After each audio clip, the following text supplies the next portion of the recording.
Hello again, chaps and chapettes. How are we all doing? It is lovely to see you all again. As always, I do hope you've all enjoyed your weekends. Mine has been somewhat backbreaking, what we're moving shit up to new house. And to top it all off, I think my missus has given me her cold because the back of my nose and throat and my chest are on fire at the minute. And they are usually the first telltale signs of the dreaded man flu. But we've got to soldier on, stiff upper lip, think of England, and carry on, as they say. Right, guys, to kick things off, I want you to cast your minds back to 2020, when Joe Biden beat Donald Trump in the US election, legitimately, of course, by what were they, about 85 million votes or something daft like that, making him the most popular president in American history. Once he had his historic victory, he entered the White House, went into the Oval Office, and got rid of a certain little statue. That statue being, of course, a bust of Winston Churchill. Now, it would seem that bust of Winston Churchill is making its way back into the Oval Office. Shall we find out why? Let's have a look.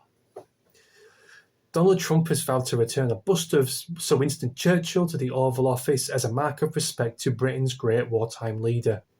The bronze bust was removed by Joe Biden when he defeated Trump in 2020, legitimately, and was replaced with a bust of Hispanic Union leader Cesar Chavez. Now, I've Googled this guy because I didn't have a clue who he was. He was some left-wing activist, no one to speak of, really. I've no idea why Joe Biden just didn't go the full hog and start putting up portraits of Karl Marx and Che Guevara. That way he can have an Oval Office full of parasitic left-wing lunatics. Everyone knows what stopped him, and we probably will never know what stopped him.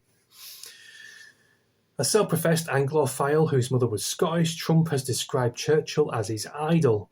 Last night, a source close to Trump said one of the first things he will do is bring the Churchill bust back into the Oval Office as a mark of respect. Donald idolised Churchill and believes he's the greatest leader even the world has ever seen. He will restore him to a position of honour. Now, isn't it such a nice change, guys, to have a world leader who has respect and time for our green, grey, drizzly little island? Unlike his predecessor, of course, who despised the British, despised our tiny little island and everyone within it. He was a self-proclaimed pure-blood Irishman, even though he was born in the United States and raised in the United States. He may have a little bit of blood here and there in him, but he was not an Irishman. That I can guarantee you. And that is, of course, why we don't have a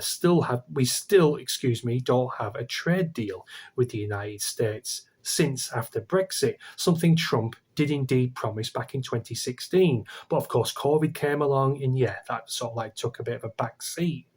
But now we do have a leader who does respect us, who does have time for us. I'm not sure about modern England and modern Britain. I'm not too sure about that, because at the minute, to the rest of the world, on the world stage, we are nothing more than a shambolic laughingstock. But a bygone era, Britain and UK, I think Trump has a lot of respect for, obviously, because he has a lot of respect for Winston Churchill, and that was over 80 years ago. But now, with him at the helm, let's hope we can get a decent trade deal, particularly after Brexit, and let's hope he kicks David Lammy, Keir Starmer, Yvette Cooper, and all the rest of that mob, kicks them hard into gear.